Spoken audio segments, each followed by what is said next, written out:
Halo teman-teman, kali ini kita akan mempelajari tentang aspek perpajakan pembuat konten online.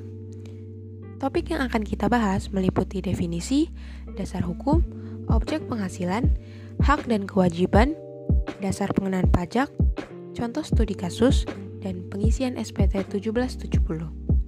Langsung saja kita mulai. Topik bahasan yang pertama adalah definisi pembuat konten online. Pembuat konten online adalah orang pribadi yang mendesain, memproses segala sesuatu dalam bentuk visual dan atau audio dengan media tayang yang dapat ditransmisi kepada pihak lain melalui jaringan internet. Pembuat konten online dapat melakukan kegiatan tersebut atas nama sendiri maupun permintaan pihak lain. Dalam hal pembuat konten online melakukan kegiatan atas nama permintaan pihak lain, maka perlu dibedakan apakah kegiatan tersebut sehubungan dengan pekerjaan bebas atau terikat sehubungan dengan pekerjaan. Contoh pembuat konten online yang melakukan kegiatan atas nama sendiri, misalnya, pertama, pemilik akun Instagram atau selebgram, yaitu pembuat tayangan berupa video atau gambar untuk kemudian dipost melalui Instagram atas nama diri sendiri. Yang kedua, pemilik akun YouTube atau YouTubers, yaitu pembuat tayangan video untuk kemudian dipost melalui YouTube atas nama akun pribadi. Yang ketiga, bloggers, yaitu pembuat konten tulisan yang kemudian ditayangkan melalui media blogspot, WordPress, ataupun website pribadi. Sedangkan, contoh pembuat konten online yang melakukan kegiatan atas nama pihak lain, misalnya, yang pertama web designer, yaitu orang pribadi yang melakukan kegiatan berdasarkan permintaan pihak lain untuk membuat desain web atau laman. Yang kedua adalah web-based application programmer, yaitu orang pribadi yang melakukan pekerjaan berdasarkan permintaan pihak lain, misalnya programmer cloud accounting. Yang ketiga, pembuat konten atau kontributor untuk majalah digital, misalnya wartawan detik.com dan Viva News. Kemudian, pembuat konten YouTube bagi pihak lain, contohnya pembuat animasi YouTube untuk channel yang dimiliki pihak lain, dan pembuat iklan untuk pihak lain yang kemudian iklan tersebut ditampilkan lewat program Google Ads. Topik bahasan yang kedua adalah dasar hukum.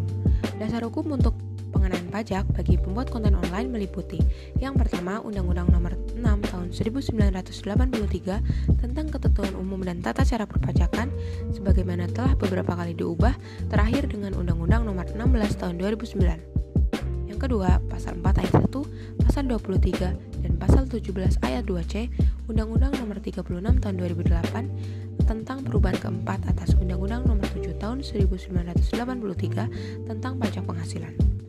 Yang ketiga, Peraturan Pemerintah Nomor 23 Tahun 2018 tentang pajak penghasilan atas penghasilan dari usaha yang diterima atau diperoleh wajib pajak yang memiliki peredaran bruto tertentu. Yang keempat, Peraturan Dirjen Pajak Nomor 17 Tahun 2015 tentang norma penghitungan penghasilan neto. Selanjutnya, kita akan membahas objek penghasilan. Definisi penghasilan sendiri dalam Undang-Undang PPh adalah setiap tambahan kemampuan ekonomis yang diterima atau diperoleh wajib pajak, baik yang berasal dari Indonesia maupun luar Indonesia, yang dapat dipakai untuk konsumsi atau menambah kekayaan wajib pajak yang bersangkutan dengan nama dan dalam bentuk apapun. Jenis penghasilan dapat dibagi menjadi yang pertama, penghasilan dari pekerjaan dalam hubungan kerja dan pekerjaan bebas. Yang kedua, penghasilan dari usaha dan kegiatan. Yang ketiga, penghasilan dari modal yang berupa harta gerak maupun tak gerak. Dan yang keempat, penghasilan lain-lain. Secara khusus, contoh penghasilan dari kegiatan pembuatan konten online adalah sebagai berikut. Yang pertama, selebgram atas nama pribadi, penghasilannya berupa fee sehubungan kegiatan endorsing produk pihak lain. Yang kedua, YouTubers atas nama pribadi, penghasilannya berupa penghasilan dari Google Ads yang dihitung dengan modal revenue per klik. Yang ketiga, web designer atas nama pihak lain berstatus bukan karyawan, penghasilannya berupa fee mendesain laman. Yang keempat, web-based application programmer atas nama pihak lain berstatus bukan karyawan, penghasilannya berupa fee memprogram aplikasi. Yang kelima, web-based application programmer atas nama pihak lain yang berstatus karyawan, penghasilannya berupa gaji tetap dan bonus. Sedangkan yang keenam, pembuat konten YouTube bagi pihak lain atas nama pihak lain dan bukan karyawan, penghasilannya berupa fee. Nah, untuk memperjelas ilustrasi, khususnya hubungan antara Google, pengiklan atau advertiser, maupun pembuat konten online atau creators, dapat digambarkan dengan model. Selanjutnya, kita akan membahas tentang hak dan kewajiban perpajakan bagi pembuat konten online. Yang pertama, kita akan membahas hak terlebih dahulu. Hak perpajakan bagi pembuat konten online diantaranya 1. Melakukan pembetulan SPT sepanjang belum dilakukan verifikasi dalam rangka penerbitan surat ketetapan pajak, pemeriksaan, atau pemeriksaan bukti permulaan. Yang kedua, mengajukan keberatan kepada Dirjen Pajak atas suatu surat ketetapan pajak atau pemotongan atau pemungutan pajak paling lama 3 bulan sejak tanggal dikirim surat ketetapan pajak atau tanggal pemotongan atau pemungutan pajak. Ketiga, wajib pajak dengan kriteria tertentu atau dengan persyaratan tertentu yang mengajukan permohonan pengembalian kelebihan pembayaran pajak kepada Dirjen Pajak, diterbitkan surat keputusan pengembalian pendahuluan kelebihan pajak paling lama 3 bulan sejak permohonan diterima secara lengkap untuk pajak penghasilan dan paling lama 1 bulan sejak permohonan diterima secara lengkap untuk pajak tambahan nilai. Yang keempat, hak mendapatkan pelayanan yang adil di bidang perpajakan. Lalu, kewajiban wajib pajak sebagai pembuat konten online meliputi 1. Setiap wajib pajak yang telah memenuhi persyaratan subjektif dan objektif sesuai dengan ketentuan peraturan perundang-undangan perpajakan wajib mendaftarkan diri pada kantor Direktorat Jenderal Pajak yang wilayah kerjanya meliputi tempat tinggal atau tempat kedudukan wajib pajak dan kepadanya diberikan NPWP. Yang kedua, setiap wajib pajak sebagai pengusaha yang dikenai pajak berdasarkan Undang-Undang Pajak Pertambahan Nilai wajib melaporkan usahanya pada kantor Direktorat Jenderal Pajak yang wilayah kerjanya meliputi tempat tinggal atau tempat kedudukan pengusaha dan tempat kegiatan usaha dilakukan untuk dikukuhkan menjadi pengusaha kena pajak. 3. Wajib pajak orang pribadi yang melakukan kegiatan usaha atau pekerjaan bebas dan wajib pajak badan di Indonesia wajib menyelenggarakan pembukuan. Khusus bagi WP orang pribadi yang melakukan kegiatan usaha atau pekerjaan bebas yang sesuai dengan ketentuan peraturan perundang-undangan perpajakan, diperbolehkan menghitung penghasilan neto dengan NPPN dan WPOP.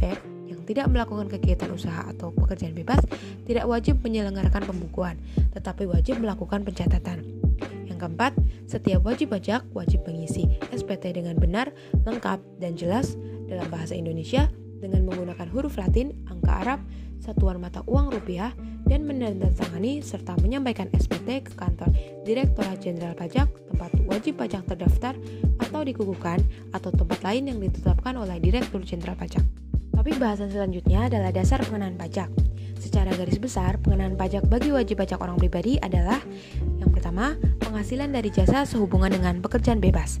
DPP-nya dihitung dengan penghasilan neto fiskal dikurangi PTKP dikali tarif pasal 17. Penghasilan neto fiskal dapat dicari dengan dua cara. Jika wajib pajak melakukan pembukuan, maka penghasilan bruto dikurangi biaya, dikurangi atau ditambah koreksi fiskal. Jika wajib pajak melakukan pencatatan, maka penghasilan neto fiskal dicari dengan penghasilan bruto dikali norma perhitungan penghasilan neto. 2. Penghasilan sehubungan dengan kegiatan usaha. Dalam hal wajib pajak berhak dikenakan PPh final sesuai PP nomor 23 tahun 2018, DPP-nya dihitung dengan peredaran bruto dikali tarif PPh final 0,5%. Dalam hal wajib pajak dikenakan PPh sesuai tarif pasal 17 Undang-Undang nomor 36 tahun 2008, DPP-nya dihitung dengan penghasilan neto fiskal dikurangi PTKP dikali tarif pasal 17. Untuk memperoleh penghasilan neto fiskal dapat dilakukan dengan dua cara. Dalam hal wajib pajak melakukan pembukuan, maka dicari dengan peredaran bruto dikurangi biaya, dikurangi atau ditambah koreksi fiskal. Dalam hal wajib pajak melakukan pencatatan, maka penghasilan neto fiskal dicari dengan peredaran bruto dikali NPPN sesuai pada Peraturan Dirjen Pajak nomor 17 tahun 2015. Yang ketiga, penghasilan sehubungan pekerjaan, jasa, dan atau kegiatan dari pemberi kerja atau pihak yang ditunjuk sebagai pemotong atau pemungut pajak. Dalam hal wajib pajak dikenakan PPh final sesuai PP nomor 23 tahun 2018, DPP-nya dihitung dengan peredaran bruto dikali tarif PPh final 0,5%. Dalam hal wajib pajak dikenakan PPh sesuai tarif pasal 17 Undang-Undang nomor 36 tahun 2008, maka perlakuannya dibedakan antara pegawai dan bukan pegawai. Untuk imbalan kepada bukan pegawai diatur dalam Peraturan Direktur Jenderal Pajak nomor 16 tahun 2016. Imbalan kepada bukan pegawai dapat dibagi menjadi yang pertama, imbalan yang bersifat tidak berkesinambungan, dihitung dengan penghasilan bruto dikali 50% dikali tarif pasal 17. Yang kedua, imbalan yang bersifat berkesinambungan, yaitu imbalan kepada bukan pegawai yang dibayar atau terutang lebih dari 1 kali dalam 1 tahun kalender sehubungan dengan pekerjaan, jasa, atau kegiatan. Perhitungannya dibedakan menjadi yang pertama, hanya memperoleh penghasilan dari hubungan kerja dengan pemotong PPh pasal 21 dan atau PPh pasal 26 serta tidak memperoleh penghasilan lainnya. DPP-nya 50% dari jumlah kumulatif penghasilan bruto dikurangi PTKP per bulan dikali tarif pasal 17. Yang kedua, memperoleh penghasilan lainnya selain dari hubungan kerja dengan pemotong PPh pasal 21 dan atau PPh pasal 26 serta memperoleh penghasilan lainnya.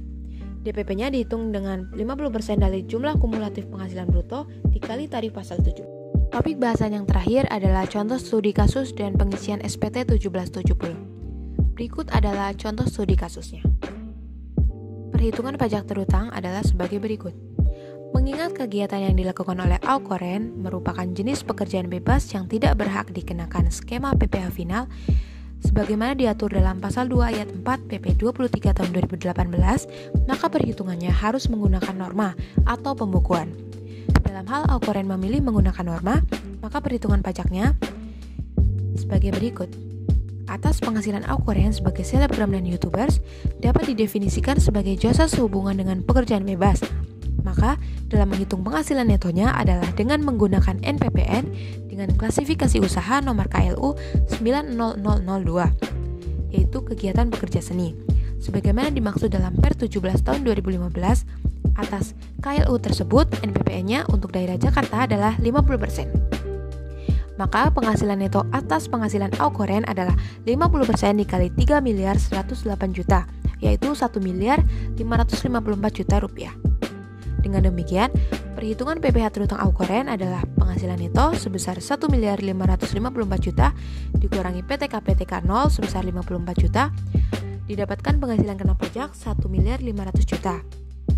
PPh terutang berdasarkan pasal 17 Undang-Undang PPh, yaitu 5% dikali 50 juta, didapatkan 2.500.000, 15% dikali 200 juta, didapatkan 30 juta, 25% dikali 250 juta, didapatkan 62.500.000, dan 30% dikali 1 miliar, didapatkan 300 juta.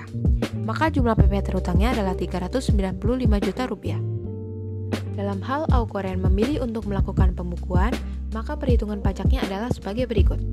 Penghasilan bruto sebesar 3 miliar 108 juta dikurangi dengan biaya operasional yang meliputi biaya Insta-Ads sebesar 60 juta, biaya transportasi sebesar 140 juta, biaya manajer pribadi Aukoren sebesar 500 juta, biaya tim make up Aukoren sebesar 100 juta, dan biaya operasional lainnya sebesar 200 juta. Total biayanya adalah 1 miliar. Penghasilan neto didapatkan dari penghasilan bruto dikurangi total biaya, sehingga menghasilkan angka 2 miliar 108 juta rupiah. Kemudian penghasilan neto dikurangi dengan PTKP TK 0 sebesar 54 juta, didapatkan penghasilan kena pajak sebesar 2 miliar 54 juta rupiah.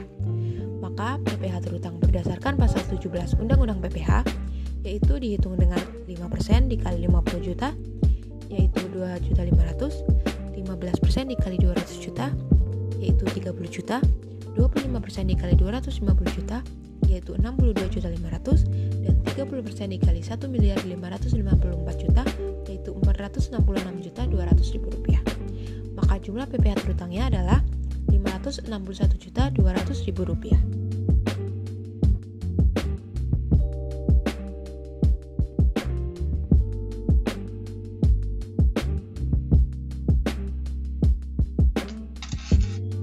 Berikut adalah SPT yang digunakan oleh Aukoren. SPT yang digunakan adalah SPT 1770. Kita mulai mengisi dari lampiran 4. Tahun pajak diisi tahun 2019. Untuk periode 1 Januari sampai dengan 31 Desember. Nama wajib pajak Aukoren. Karena NPWP-nya tidak diketahui, tetap kita isi menggunakan XXXX. Kemudian pada bagian A, harta pada akhir tahun diketahui di soal tahun 2012. Tanya mana harga perolehannya tidak diketahui. Maka kita bisa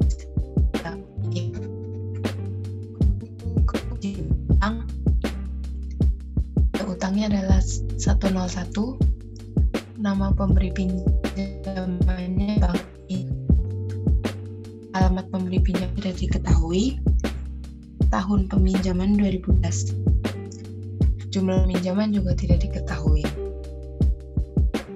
Kemudian untuk daftar susunan anggota keluarga, karena Aukoren berstatus lajang tanpa tanggungan atau TK0, maka tidak ada data susunan anggota keluarga pada bagian C ini. Selanjutnya kita masuk ke lampiran 3. Pada lampiran 3 yang bagian A adalah penghasilan yang dikenakan pajak final atau bersifat final. Di sini adalah bunga obligasi. Karena tidak diketahui nilainya, maka kita misalkan XXX. Kemudian sewa atas tanah dan atau bangunan juga tidak diketahui nilainya, dan kita jumlahkan. Untuk bagian B adalah penghasilan yang tidak termasuk objek pajak, yaitu warisan. Untuk bagian C tidak kita isi karena Aukoren statusnya adalah TK0. Kemudian kita masuk ke lampiran 2, yaitu adalah daftar pemotongan atau pemungutan PPh oleh pihak lain, PPh yang dibayar atau PPh yang dipotong di luar negeri, dan PPh ditanggung pemerintah. Nama pemungut atau pemungut pajaknya PT ABC, dan PPP tidak diketahui, bukti pemotongan atau pemungutan tidak diketahui, jenis pajaknya adalah PPh pasal 21, dan jumlah PPh yang dipotong atau dipungut tidak diketahui juga. Selanjutnya, karena Aukoren melakukan pembukuan, maka kita isi 70 lampiran 1 halaman 1, yaitu bagi wajib pajak yang menyelenggarakan pembukuan.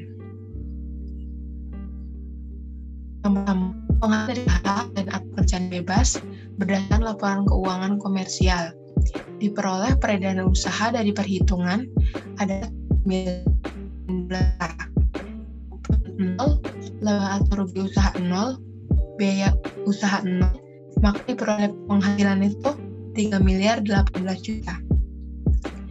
Lalu biaya-biaya kita masukkan pada penyesuaian fiskal negatifnya, yaitu sebesar 1 miliar. Maka diperoleh jumlah pada bagian A yaitu 2.018 juta. Ini akan masuk ke SPT induk. Kemudian akan masuk ke SPT induk.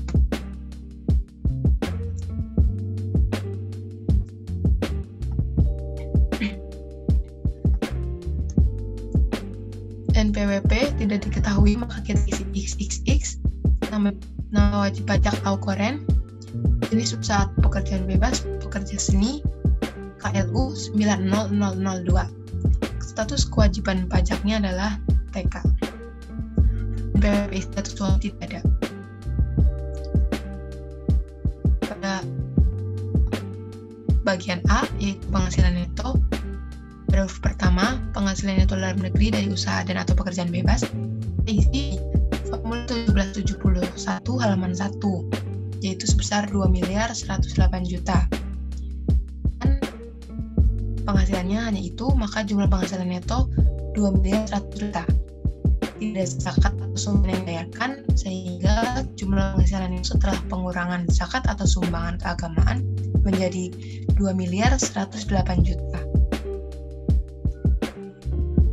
Lalu tidak ada kompensasi kerugian juga.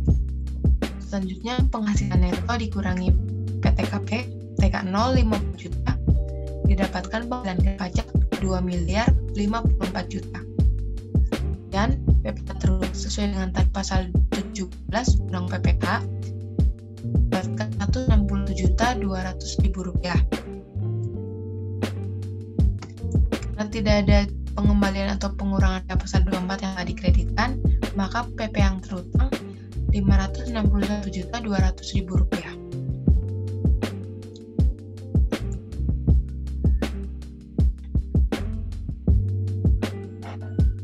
Untuk angsuran PPh pasal 25 tahun pajak berikutnya, kita anggap semua penghasilan adalah teratur karena tidak diketahui, maka tinggal jumlah PPh teratur dibagi dengan 12. Kemudian ini nama lengkapnya Aukoren, NPWP XXXXX, dan ditanda. Demikian pemaparan materi perpajakan pembuat konten online dari kelompok kami, kelompok 6 kelas 401 D3 Pajak. Apabila terdapat kesalahan kata, kami mohon maaf. Atas perhatian yang telah teman-teman berikan, kami ucapkan terima kasih.